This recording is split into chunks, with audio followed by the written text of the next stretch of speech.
Friends and family, welcome back to Bemusing Bill. So happy that you guys are joining me. If you are an Asaf Avidan fan, well, you've come to the right place. Because this episode is going to be an Asaf Avidan extravaganzo. Now, this is called My Latest Sin, and this is live.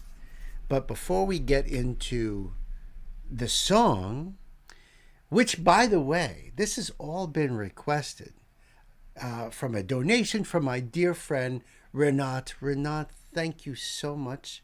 Your kindness, your love and support really, really motivate me. And that's why I love doing this show. It's because of people like you and connecting with you. I'm so happy that you are part of my life now. And you are a big fan of Asaf. In fact, thank you for everything that you've done. As far as I'm concerned, with between Bemusing Bill and Asaf Avidan, I really appreciate it. I really do. This is going to be cool, and I'm going to try to not talk as much as I normally do, because I've got two special little interview videos to do. We're going to check out the song, and then I'm going to do the lyrics. So we've got a whole big thing planned for you guys. Now, we got to go over there and give Asaf your love, and show that support. So the links will be down below in the description box. And that's what it's really all about, supporting the original artists. And I love supporting independent artists right up to the megastars. I think Asaf Avidan is one of the greatest, if not the greatest artist of the 21st century. And I can tell you this. An artist like Asaf Avidan comes around once, maybe every 1,000 years. I mean, there's only a couple people I can put him in the same category with, of being unbelievable, and just a couple people out of the last, hundreds of years, because I'm going all the way back to Mozart. And then in the last century, there's a few that's pretty close to the top, but honestly, for me, Prince, an unbelievable musician, master songwriter, so much talent in one person. And now, this incredible artist, this incredible poet that I absolutely am crazy about. I can't wait to get into this, and I'm sure you can either. If you would like to support this channel the way Renat does, those links are down below as well. Let me pull up the screen. I'm going to get the first one queued up over here. Now, Renat said, this is not the... She originally wanted me to put a short with the song. But then she's like, oh, this short is even better. I don't know. Decide which one you want to do.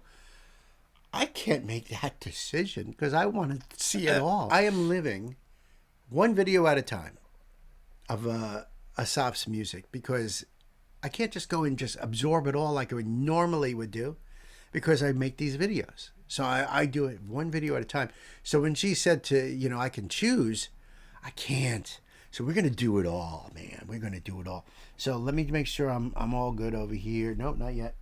Okay. And I am going to be showing Asaf the love right there. Simple, easy. And I know this is going to kick right into it. So let's get into this part of the story.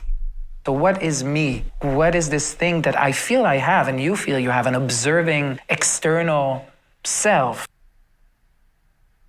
What I'm reading lately, I've been reading kind of the same material for the last 3 years, because when I become obsessed with something, I become obsessed with it. So if you listen to interviews from Anagnosis, you'll probably hear some of the same books. That's not because I'm slow, it's because I reread it. There's one thing that interests me, and then I talk about it in my show. It's the search for one's soul. But the word soul it's a lot. What does it mean? Is it my subconscious, which is me as an unbeliever in the divine? I believe there is an infinite in us. I believe there's a body, but that's not me. If you cut off my arm, me will still exist. There is my thoughts, but that's changing all the time, so that's not me. There is my feelings, but that's changing. I can be sad now, I can be happy in 2 minutes, so that's obviously not me either. So what is me? What is this thing that I feel I have and you feel you have, an observing external self? The idea of self, how does this form? The idea of a conscious self, which I think is maybe what I would call a soul, that interests me. It interests me biologically, evolutionary. How did we reach a point where we are maybe the only animals that have it to that degree? Even though I love animals and they all have conscious and intelligence, this identity of self and the ability to suffer because of it and imagination is something that apparently we have at least a higher degree than all animals. So how did it come biologically? Then it's interesting to me psychologically, to myself, who am I because of this? What am I? Then it's interesting to me anthropologically as a species of humans, as societies, how we interact with that self, how we are suppressing it and creating imaginary gods, fathers and mothers in the sky and in the earth to see us, to hold us, to witness us, to care about us in an uncaring universe. And I think that's the main thing that interests me. So I read a lot of Jung. I became obsessed with the Red Book, but now I'm onto the Black Books, which is the entire series of books that have been edited to become the Red Book in the end. I read a lot of Joseph Campbell, which is a comparative religion writer, very famous. So he takes religions or beliefs from anthropological, archaeological studies around the world and compares and finds coherent threads between them. What are the archetypes, just like Jung has in psychology, what are the archetypes of story, of narrative that keep on repeating? Maybe it tells us something about our human needs. Absolutely. And that's interesting to me. So that's what I'm obsessed with. I don't know how it comes to then be translated into what I write, because I also read a lot of poetry, because what I do is, at least I aim for poetry, even though I don't consider myself a poet. I'm a songwriter. But I read a lot of Hebrew poets, such as Yehuda Amichai or Natan Alterman. And then how do you take all that huge subject about what is me, which is what is everybody, and how do you create something concise? And how do you make it specific enough that it talks about the subject you want to talk about, but wide enough that it doesn't really talk about me? It talks about whoever needs it to talk about them when they read it or listen to it. And how do you make it metaphorical enough and beautiful enough? So that's what interests me lately. And that's what I'm reading. Does this make any sense? Or is it just in my head makes sense? Makes total sense. This is what you do. You know, poets study poets, and composers study the composers that came before them. I think it's a very natural process. If you are going to do anything, you should be studying, absorbing the greats that came before you, or anything that can contribute to your success. So I totally get what he's saying there. And it makes perfect sense. And you know what? Reading is an important thing. So, and I understand about the reading and rereading. I'm like him. It helps me to absorb it if I read through something and then I reread it again, or maybe in a third time. Because, you know, for me, that helps a lot in getting it into my brain and making sense of these enormous puzzles in life. You know, I see where he's going from this, and I know that he's atheist. I know he doesn't believe in any of that, and I do. So I think in some sense I have what I think are answers. You know what I mean? But I'm still looking. I think you should always be inquisitive and curious and open-minded and listen. And you know, I'm a very scientifically minded person. Always have been. That's what I went to college for. So that's where my mind always goes. My faith came because of my digging into science. So you never know.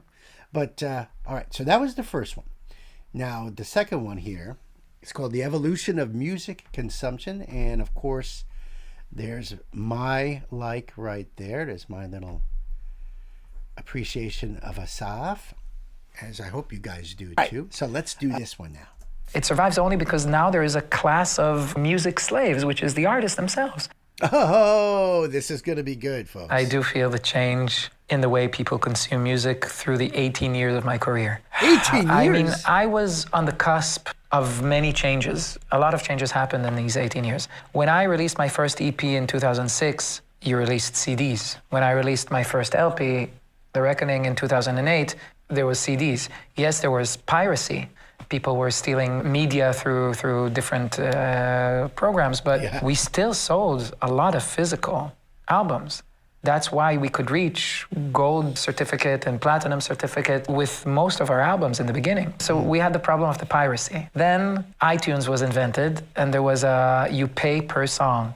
And it changed the industry because people were starting to believe that digital is the future, but it wasn't enough. And then streaming came, which was supposed to solve all the musicians' problems. But then instead of having piracy from strangers, you had what is essentially piracy from three big companies, Apple, Google, and Spotify, which created a system that has no business feasibility. You can't take 12 euros a month and pay artists. It doesn't make sense. So it's just like Uber Eats can exist only because they don't pay enough for the couriers, and it can exist because they take too much fees from the restaurants. They're using a necessity, which was how do you create a platform for digital music, a distribution system that would make sense, that would fight off piracy, but it cannot survive. It survives only because now there is a class of music slaves, which is the artists themselves. I have about 3 million monthly listeners. That's not songs played, that's just listeners. Each one of them can listen to many songs. On Spotify alone, then there's Deezer, then there's Apple Music. I barely make a wage from that. If you want to do a $15 an hour wage, like a normal wage in America, you need 1 million monthly listeners. That's ridiculous. I'm one of the lucky few that has an established career already. But a beginning artist, how can they reach those numbers? Musicians cannot make money through these platforms. So there's that aspect. Then, hand in hand with that, with streaming becoming, I don't know what's the current situation, 100,000 new songs every single day or more on Spotify. Not talking about the monetary problem of it, the cultural problem of it. How do you find something special when every day you're bombarded with the amount of content through not just Spotify, but on Netflix? How do you find like this thing that you open Netflix and you find yourself scrolling for 30 minutes and then shit, it's been 30 minutes and I'm just scrolling, looking at the abundance of content, but there's nothing really to watch. It reminds me like when, back in the day when we were like with our remote control, just passing channels and there was nothing to watch. Together with what happened culturally, this idea of social media and this idea of musical competition television shows, which now everybody wants to be a star, and through social media everybody can become a star, the democratization of stardom, what we talked about. If everybody's special, nobody's special. Nobody can rise above the waves of mediocrity anymore. I do believe that quality will overcome. People would find a way. There is a reduction in our connection as an audience to our artists. You had to engage, you had to do something in order to go and listen to your artist. You had to make money. You had to babysit or clean a car, and you had to get that money and take your $10 or $12 or whatever it was and go and take a taxi, not a taxi, a bus to the shop, look for that CD, hope that it's there, and then buy it, and then you have it. And then you bought and you paid money for it, and you own this physical thing, and you listen to it over and over and over. Not just the hits, not just the things that come up on the 20-second reels, but you listen to the songs, and even the songs that the fillers, and suddenly you found more about the artist. And there was a connection. There was a feeling of, I own a piece. I contributed to this. Yes. So jumping back a little bit there, yes, me and my friends, this is the thing about underground music, like heavy metal, like hardcore punk, that sort of thing. You had to go. I would get on a bus and take the hour trip down into Greenwich Village in the city, and hit those little record stores that was down in a basement, and it was just a long corridor, and they had milk crates filled with albums from around the world. It was the only way you can get your hands on so many artists from around the world. They just weren't being played at or sold at your normal mall-driven retail outlets and the bigger places like that, or even the bigger retail outlets that may have had a record section in them. And that was the only way we did it. And yes, we have to be careful about where you're going to spend that your hard-earned money on, what albums you're going to get. And sometimes it was word of mouth. You were looking for something. Sometimes the album cover caught your eye. And yes, you don't care what's playing on the radio. You're not there to buy the one song. Maybe the one song brought you there. But bands and artists didn't write fillers in their albums. They put a lot of effort into every one of those songs. So you got a great album, usually. If you really liked it, you got a great album. And sometimes there was an album that was a dud, and sometimes there's certain songs on albums you don't really care for. But the majority of it, I tend to love. My friends tend to love. That's how we became fans of so many bands and followed them through the decades because of that. So that's what he's talking about, having that physical thing in your hand. It makes a big difference. And, the digital world, my God, that's why I'm doing this channel, because I've always been reaching for new music and for checking out new stuff. And it's hard. I mean, you could say, oh, it's easy because you could just, it doesn't matter where you throw the dime. It's going to hit some kind of song and some band artist that you've never heard of, and you can check it out. And, I came to Asaf because of the rabbit hole I went down with Ren. And Ren was a shot in the dark. A friend of mine sent me one of his videos, and I was like, wow, what the hell is this guy? And then that started this whole chain. And, you never know. You never know. And there's so many people who are, they're not willing to check out new music or whatever, but, you get lost in the sheer volume of content. Let me go back just a bit here and catch that conversation. There was a feeling of, I own a piece. I contributed to this. Right. I know that when I pay money to buy an album, it goes to that artist. But now you don't pay me when you listen to Spotify. You pay Spotify. You right. don't own the music that you love anymore. I don't get paid for it as the artist anymore. And the only people who are benefiting from it is this technological company middleman. And so all this together, technological change, cultural change, social media, streaming, everything together, and now bring AI to the picture. Now you're creating 100,000 songs each day. With AI, you can create 100,000 new songs every millisecond. So yeah, good luck. That's the part that's probably the most game-changing right there, is AI now writing people's songs. But he's right. All right, so this channel I'm going to subscribe to, and I'm going to give the love right there because you are supporting Asaf. So now I got a note from Renat saying the song ends at 5:15 because this is an hour and 15 minutes long. This is the whole concert. Paris 2014. And we're just going to check out this song, My Latest Sin. Renat, love you. Thank you so much. This has been cool. I really appreciate this. I hope you guys do too. And get this up. Yeah, babe. Let's do it, kids.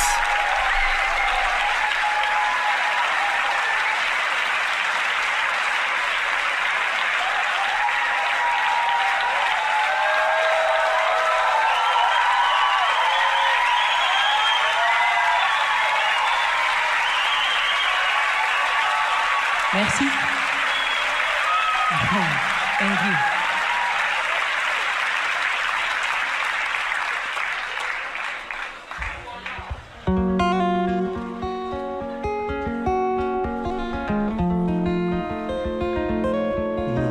Love his guitar playing.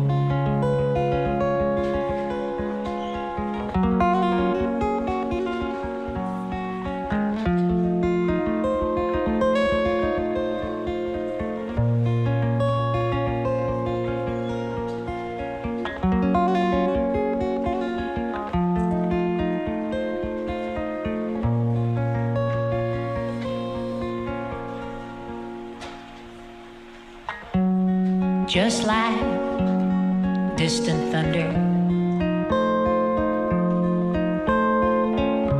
my conscience is rolling in the back of my head.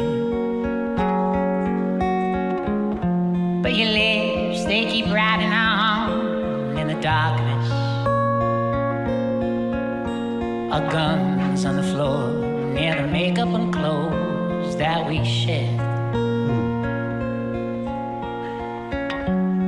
Honey, we both trail our own path. What a voice. Oh. But the grass is run out our hiding way. See, I used to think I rolled with the devil, but I'm left on my own, 'cause even he hasn't shown up these days. Don't cry, my latest sin.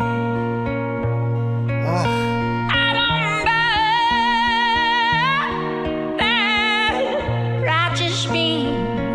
Not only goosebumps, but tears.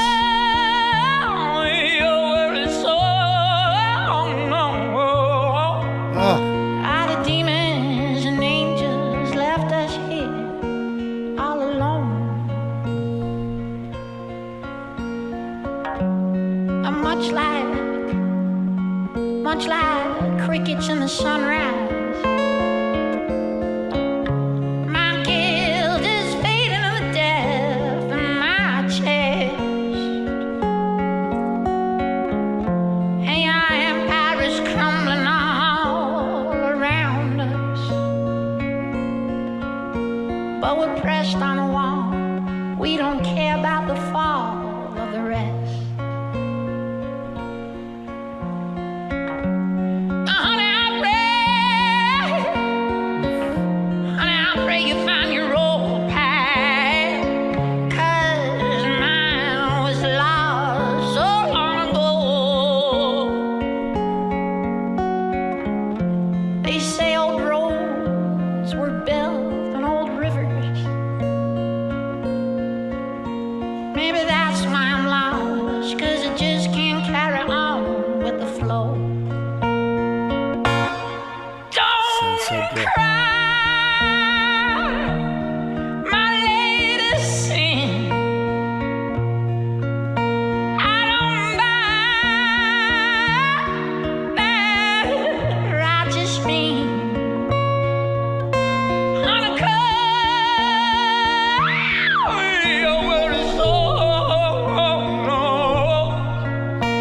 Are the demons and angels left us here all alone?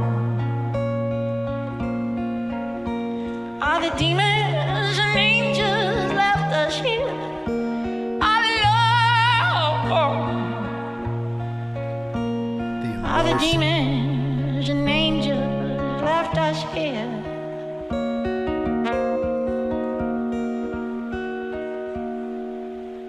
all alone?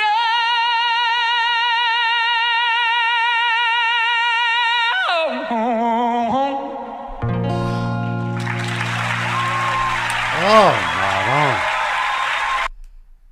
That is. Let me see if he says something. That's the opening track.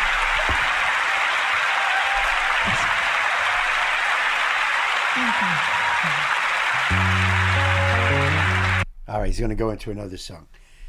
Yeah, that's what you told me. 5:15, and there it is, 5:16, and he's starting another song. I wish I could play this whole thing for you guys, because, well, maybe I'm just being selfish. I want to see this whole thing, but I can't.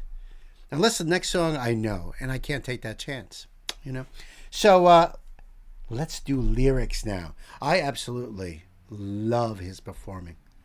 The emotion, what he does with his voice. I cannot believe his career is only 18 years long. This is a prodigy here. This is not, you know, I react sometimes to these young kids that are amazing singers, amazing musicians. They're wailing on the guitar, on the drums, on the bass, on the keyboards, on violin, or they're singing like so much emotion and soul, and they're little kids. And this guy did not start as a little kid. This was like in him, like he was talking about his soul. This is what makes him, and being able to bring that creativity out. I mean, we are so blessed to have Asaf Avidan on this planet to live in this time. Seriously. I cannot wait to check these lyrics out. Let me just... I caught so many great lines. Oh, I cannot wait. Just like a distant thunder, my conscience is rolling in the back of my head. That's vivid poetry right there. But your lips keep riding on in the darkness. Your lips keep riding on in the darkness. Our guns on the floor, near the makeup and the clothes that we shed. He likes to write metaphorically, right? So our guns on the floor, near the makeup and the clothes that we shed, showing vulnerability, that you're completely exposed. You're not armed. You're not clothed. You're completely out there. It's so beautiful the way he's written that there. The riding on in the darkness, guns on the floor. It gives it almost like a Western feel to it. We both trail our own paths, but the grass has worn out our parting ways. Important, our parting ways. And I used to think I rode with the devil, but I'm left on my own. Even he hasn't shown up these days. Don't cry, my latest sin. I don't buy that self-righteous being. Calm your worried soul. The demons and angels left us here all alone. If he's relating demons and angels being bad influences and good influences, have left him alone. Now you feel like you have to make your own choices, maybe? Much like crickets at the sunrise. What do they do at sunrise? They go quiet. My guilt is fading in the depth of my chest. Your empire is brought down around us, but we're pressed on the wall and don't care about the fall of the rest. Your empire is brought down around us. I guess everything that you've built up, at least in your mind, right? Or the control. Maybe it has to do with control. Excuse me. We're pressed on the wall and don't care about the fall of the rest.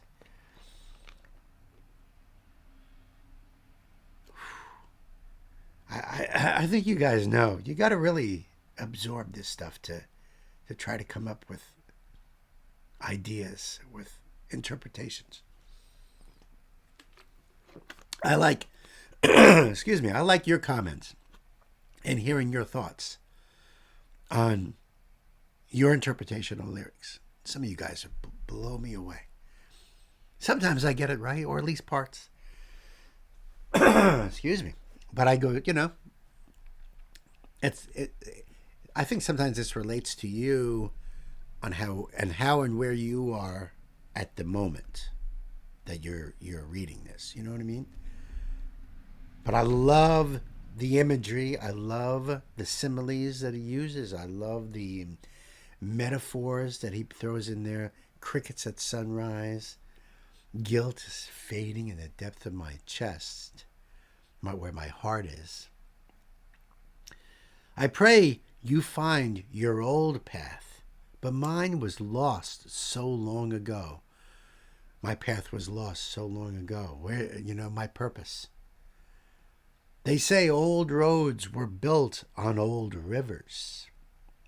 Maybe that's why I'm lost, because I can't carry on with the flow. Maybe I'm lost. Maybe that's why I'm lost. I can't carry on with the flow. Relating back to rivers. Yeah, old roads were built on old rivers. And that, you followed the flow of the river and he no longer can. Don't cry, my latest sin. I don't buy that self-righteous being. Calm your worried soul. The demons and angels left us here all alone. This is the beauty of it. This is what I love.